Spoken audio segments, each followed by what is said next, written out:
Welcome back everyone to another Downward Day. And here on the channel, it's been a while since I've done one of these general purpose rant videos, so I figure now's as good a time as any to throw another one in the mix. Today's video is actually going to be a bit of a follow-up to one I posted a couple years ago about my disappointment with the state of modern technology. I got reminded to dig up this old topic again because of several aggravating events that happened to me in my life over the past couple weeks. And before I get into it, I gotta preface this whole thing by saying that nothing that happened here is really that important. It doesn't really matter or affect my life that much. But over time, it's these little things that eventually add up, and they start to alter the way you look at the world. It all comes together to create this larger sense of dysfunction, which is what I'm trying to convey to you today with this video. So about a week ago, I went out to eat at a restaurant with some friends, and after we all ordered our food, the waiter ended up delivering everyone's meal except for mine. And so I told the waiter they forgot my order, and it turned out that for our table of 7, my order specifically was just inexplicably not received by the kitchen. And so I had to sit there and wait while everyone else was enjoying their meals, as the restaurant basically made my order again from scratch. But don't get me wrong here, this isn't the part of the interaction I'm complaining about. I get it, people make mistakes, I understand that. What piqued my interest about this situation specifically was this one little observation I ended up making and sharing with my friends. And that was that this restaurant made itself a part of a far greater pattern of behavior.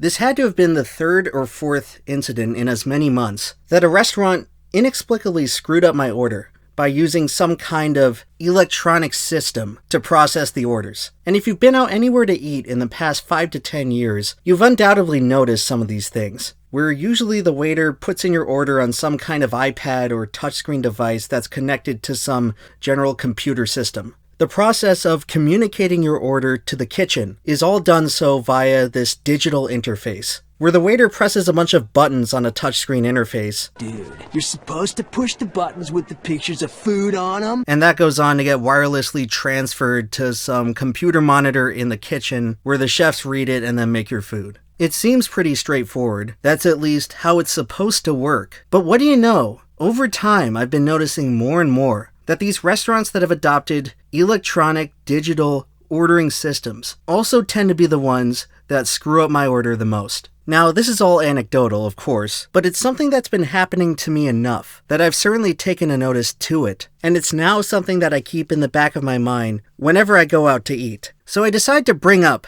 this observation to my friends, and they start looking at me like I'm crazy, like I'm just pulling this excuse out of my ass. And I get it. In the moment with no context, it definitely seems like I'm just having sour grapes because I didn't get my meal. But I have to reiterate that this was the 4th time something exactly like this happened to me in the past 4 months or so. A restaurant using some streamlined electronic technology that ends up wasting more of my time and causing more aggravation than if they had just done things the old-fashioned way. Let me tell you another example of this happening. A new Indian restaurant opened in town, and I went to go eat there on their very first day of business. And this restaurant, like many other new and modern restaurants, also had some kind of iPad system to tabulate and input the orders. I swear I'm telling the truth when I say to you that they had to come back to our table and ask us to repeat our order to them 5 times. It had to have been 30 to 45 minutes after we originally put in the order that they were still coming back and asking us to repeat ourselves because something in the stupid system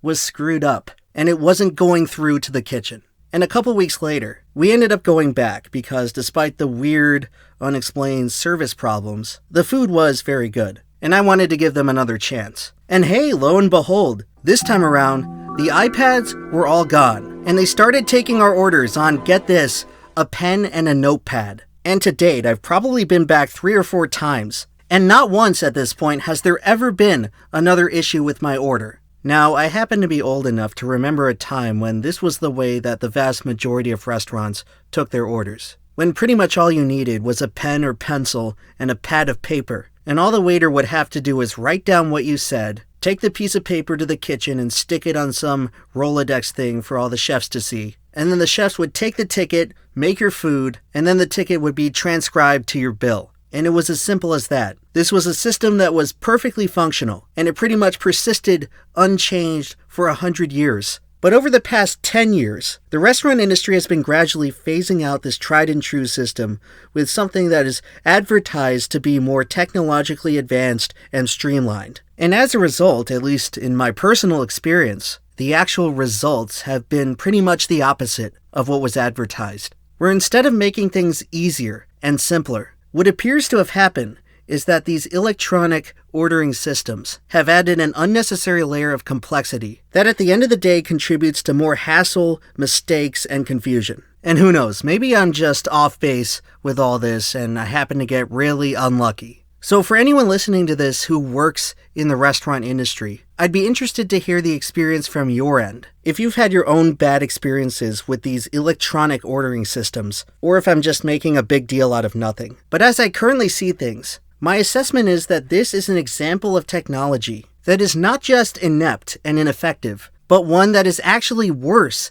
than the old-fashioned system that it replaced. You want to know what restaurant pretty much never screws up my order? Waffle House. And I know that's ironic because I have a video on this channel literally complaining about a time Waffle House screwed up my order. But you have to realize in context, that situation only occurred because the waitress did not use a pad of paper and a pen to write down my order and tried to just remember the whole thing in her head. And you know, I get it. That demonstrates an important point. Human beings are not perfect, and we often rely on technology to smooth out our imperfections. But in this specific story, the only technology that was actually necessary to fulfill that function was a pen and a little piece of paper on a notepad. That's it. You didn't need an iPad and you didn't need internet connection to wirelessly beam some text and buttons over to some other guy in the back room. All you needed was a pen and paper.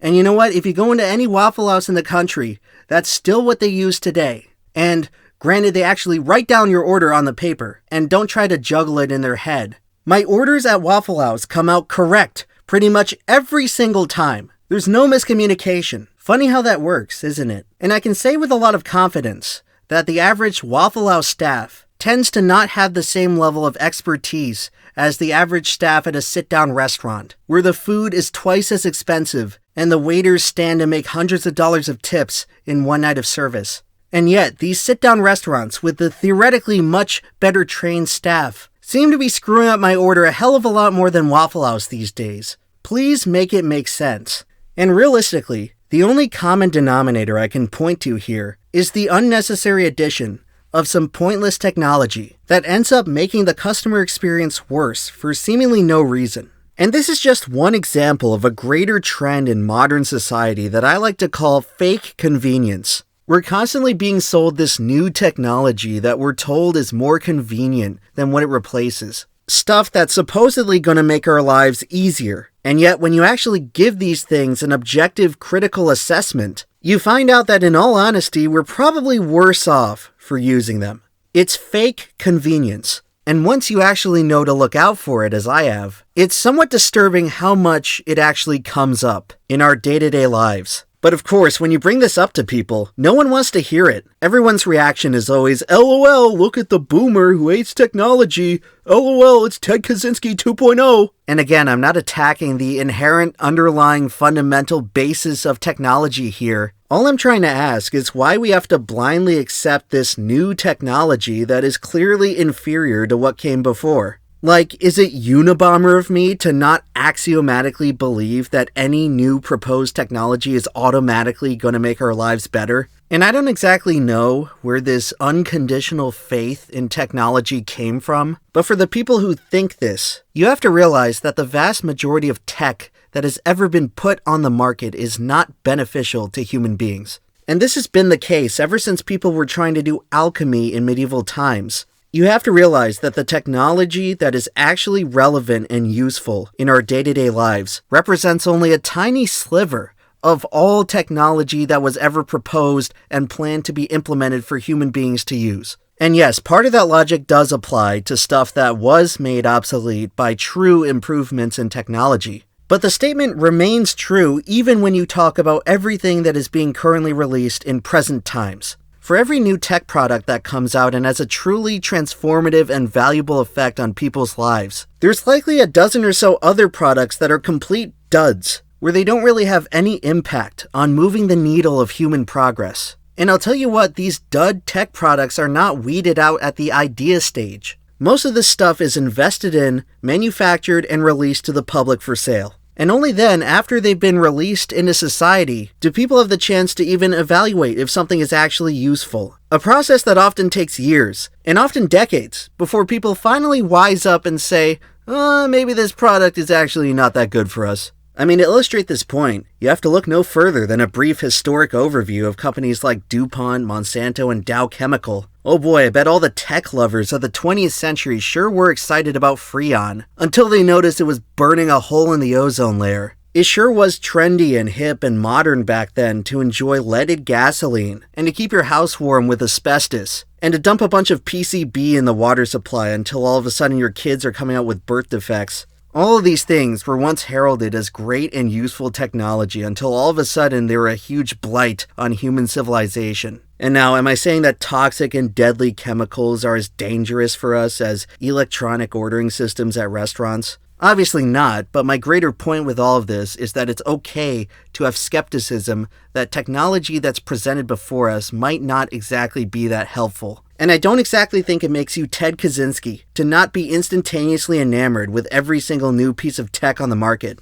And it's getting real annoying to not just be bombarded by all these companies with pointless technology that offers us fake convenience, but to have people bend over backwards and make excuses to try to justify its existence. And I'll give you another example of this fake convenience. And for this one, we don't even have to leave the restaurant setting. But I certainly got reminded of it when I started down this whole train of thought. I'm sure that many of you have noticed a trend in restaurants where instead of having a paper menu, they just give you a stupid QR code to scan with your phone. And this is just another example of something that really perplexes me about tech-oriented people. This bizarre obsession with QR codes. The remarkable and ingenious solution to a problem no one had. So to talk about QR codes by themselves, I can understand the use case for them in a few very specific and niche circumstances, but in terms of general and daily use, it's just another one of these things that people pretend is way more futuristic and modern than it actually is. Basically, the entire function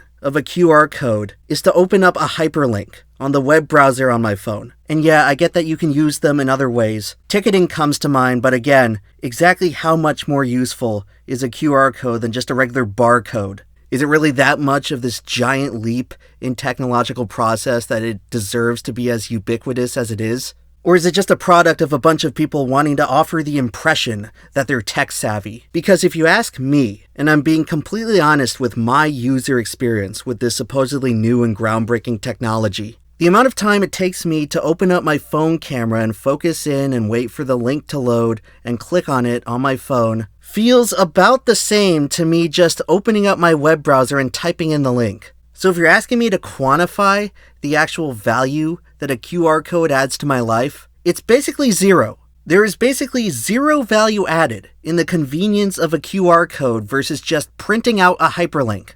And I guess this is some advice for the uninitiated out there, but it's a good habit to build, to look at everything you interact with in life and think about what kind of value it actually adds for you. Where you basically have to ask yourself the question of if you were to remove this thing, would your life become more or less valuable? And I guess I've learned to think this way because I watch a lot of sports. And when it comes to sports management and the analytics of team building, there's this concept of value over replacement, where when the general manager is deciding on which players to add to the roster, they have to think about the individual athlete's value in terms of winning and team success. And it turns out that you can apply this way of thinking to just about everything you interact with in the economy and beyond. And I think where most people get tripped up on this is conflating something being new and modern and sort of futuristic looking with the actual impact that it has on your life. People wrongly believe that the simple attribute of something being new automatically equates to it being valuable, when in reality, there's nothing stopping new things from being worthless and old things from being valuable. But for whatever reason, people get fooled into thinking that if something is new, then it is automatically valuable.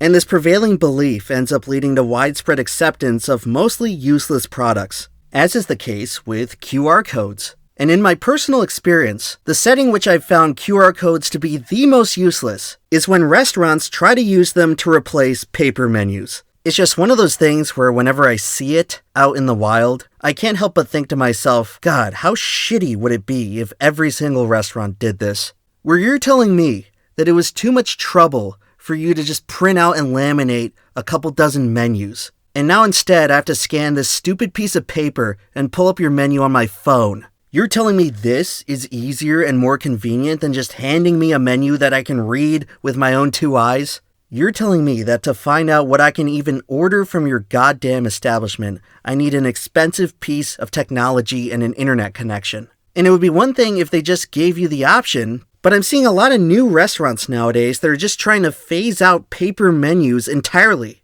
Is this just part of the great progress of humanity that we're supposed to be automatically grateful to live in modern society for? If you ask me, it's just a bunch of bullshit. It's bullshit that I have to pull out my phone and connect to the internet just to look at your menu, especially when there was literally nothing wrong with the analog system that preceded this new way of doing things. So before I go here, I just want to offer up one final example of what I'm talking about. Let's once again go back to our hypothetical restaurant of the future, where you just had to waste time pulling up the QR code menu so the waiter can type in your order on an iPad and ends up screwing it up because the system is faulty. You finally get to sit down and eat your futuristic, technologically delayed meal. And now it's time to pay, which raises the completely reasonable question of, how can the wonders of technology possibly find a way to screw up this simple process? Well, how about forcing everyone at the table to use an app that just complicates and frustrates the process even further? And the saddest part is that this time it wasn't even the restaurant's fault. No, I'll admit that the following rant was caused by something completely self-inflicted.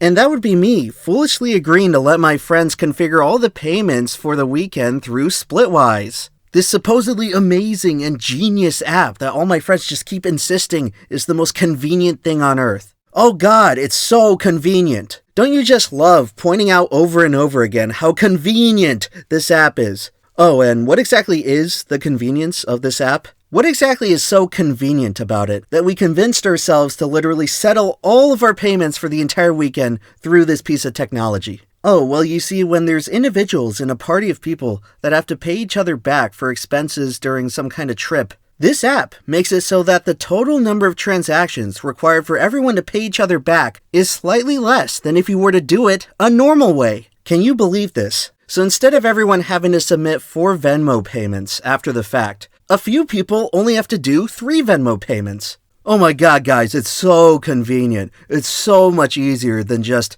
making a note and paying people back the old-fashioned way. The total number of payments that the group collectively has to make is reduced by a slight amount. God, that's got to save everyone like 30 whole seconds. Can you believe the progress, guys?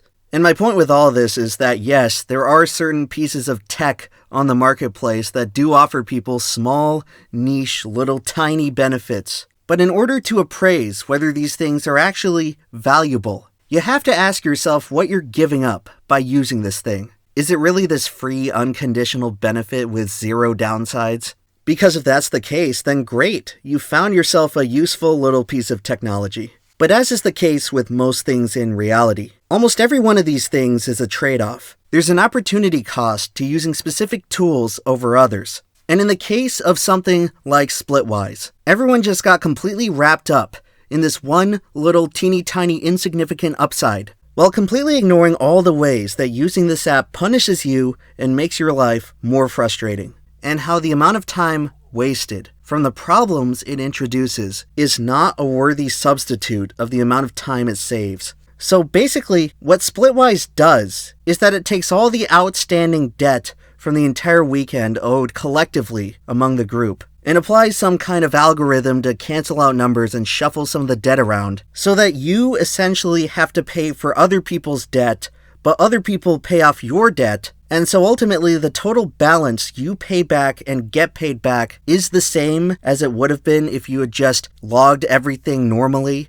and everyone just paid back each individual expense as it was noted. So now, instead of owing one friend $25 after they paid for a meal, you now become responsible for paying them $180 for some unseen transaction that you weren't even aware of. If this sounds stupid and convoluted and unintuitive, that's because it is. But hey, it's all necessary for the great benefit of reducing the total number of group transactions from 12 to 10. And I was being repeatedly told, quite adamantly, that this is easier and more convenient than me just keeping a note on my phone of how much I owe people and then paying them back that balance. No, can't you see it's way easier to do all this algorithmic debt shuffling so that the amounts you pay back to your friends don't even reflect the balance that is owed? And this is supposedly all worth it so that a few people can save 30 seconds by having to send out fewer total Venmo payments. So folks in the comments, you have to tell me, am I the asshole here? Am I just being completely pedantic and overreacting for expressing my disgust with this overly convoluted system? Because I feel like I'm being completely gaslit by my friends for being made abnormal for thinking this way. And by the way, it's worth noting that in this specific situation, my personal number of transactions was not reduced. So basically, the outcome of this whole thing is that instead of paying 3 people back the balance that I actually owed them, I had the pleasure of paying 3 people back the wrong amounts. First of all, what if I had to itemize any of these specific expenditures for business purposes? Guess that's completely fucked. Forgot to mention that might come into play when designing the debt algorithm. Itemized expenses, thrown completely out the window using this system. Second of all, the moment anyone enters one individual expense incorrectly, which did happen by the way, the effects of the algorithm is that every single person's balance gets affected. So if one person already pays their balance, and then someone comes along and says, wait, you charged me for this meal and this drink when that didn't happen. Now you've just unloaded additional hassle where everyone has to figure out whether they owe an extra few dollars or not. And then to actually make sure all the balances are square, you have to, get this, add in additional transactions, which is the exact thing that the system is designed to prevent. Third of all, if I had known from the beginning that this whole thing was just going to contribute to additional stress and dysfunction and confusion, when the whole point of this exercise in the first place was to save me time, I would have been far better off just keeping track of everything by opening up a notepad on my phone, and then just adding everything up manually. Or, better yet, I could have just gone to an ATM and withdrawn some cash and just pay people back when the transactions happen. Or, better yet, when the transactions happened, I could have just paid my share directly and not have to deal with any sort of outstanding balance in the first place. These are all the different options that would have been more simple, straightforward, and convenient than using dumbass Splitwise. But no, instead I had to deal with 30 minutes of aggravation settling all the balances and actually checking if the numbers were correct, in order to possibly save 30 seconds of not having to send out an additional Venmo payment. Like, does no one else realize how completely insane this sounds? But I'm supposed to believe that I'm the unreasonable one for complaining about this. And even if this app did work perfectly as intended, and it didn't come with this whole list of dysfunctional side effects, it would still suck because the underlying design of redistributing unseen debt from unseen transactions, it's inherently unintuitive. The supposed benefit is not immediately clear and obvious. You completely fail to sell me on this idea at face value, because when I sit there on the dashboard and look at all these wonky and bizarre numbers that don't match up with my memory of what I actually owe people, I can't help but think to myself as the user that something must have screwed up, or someone put in a wrong number, or someone got overcharged for something, because the numbers don't intuitively add up. I understand that it works in the computer logic, but human beings don't think like computers. And it's unreasonable to expect human users to automatically intuit computer processes. That's just not going to work. And if you make something too computer-brained, that's just going to end up amounting to bad design. I don't care that all the math technically checks out. It doesn't look like it adds up, and that's precisely the problem. And the consequence of this is that as we keep adding on these increasingly contrived layers of computer thinking and computer logic onto the systems of society, all it ends up doing is making human mistakes worse, which, by the way, are inevitable. Human beings make mistakes. Someone enters in the wrong number on the app, and now all the tabulation is screwed up. Think about how much easier this problem would be to correct if it was just a simple transaction between 2 people. Oh, sorry, it looks like I overcharged you $5 for this drink. Guess I'll just pay you back $5. And now think about how much that simple error is magnified by adding this contrived computer system on top of it. Now, instead of the problem just being confined to 2 people within the group, it's gotta affect all 6 people, or however many people got roped into using this thing. And what this also does is create a symptom of induced demand, where once you've been put into a system like this, you're basically forced to participate. Because now that your numbers have been entered into the system, dropping out is going to screw up the whole equation for everyone else. So the pressure's on you to just stick around and use the inferior dysfunctional system so that you don't pass the burden onto the rest of the party. You can't just stop using it once you realize the whole thing has become more of an annoyance than an asset. Once you're in, you just gotta stick with it and hope for the best. Oh, and hey, now that we're all using Splitwise anyway, let's just pay for everyone else's stuff. Because it's so convenient, it's just gonna all figure it out in the end. Just everyone pay for everyone else in everything we do. Even in the various instances where it's easier and simpler to pay individually. And this is another thing that a lot of people never end up realizing about shitty tech, is that a use case for a piece of technology should not be solving the problem that is caused by the technology itself. It's not exactly valuable or convenient when a piece of technology forces you to be dependent on it. The benefits of something like an app should be intrinsic. A product should not be able to justify its existence by punishing you when you want to stop using it. It just results in induced demand. It's the same logic as to why adding lanes onto a highway doesn't actually improve the flow of traffic. And honestly, that example is a pretty good metaphor for what a lot of technology is nowadays. It's all this stuff that offers the impression of progress, when it really offers you no net benefit to your quality of life. When you force someone onto a treadmill, they sure feel like they're moving forward, but in reality, they're just staying exactly where they are. So that's pretty much all I have to say about that discussion. And I want to reiterate once again that I don't hate the inherent progression of technology. I'm well aware that there's plenty of examples of good technology out there, and I tend to be very appreciative of technology that does prove itself as useful. My main problem is that most of the technology coming out on the market today seems to have no intention of being useful. Rather, the goal of the product is to fool us into thinking that it is useful. So I guess if there's one thing you should end up taking away from this video, it's that you should beware of falling in love with products just because they're new. You don't want to end up throwing away the sure thing for the promise of another one. If you find something that works, it's probably a good idea to stick with it, no matter how old-fashioned it may seem.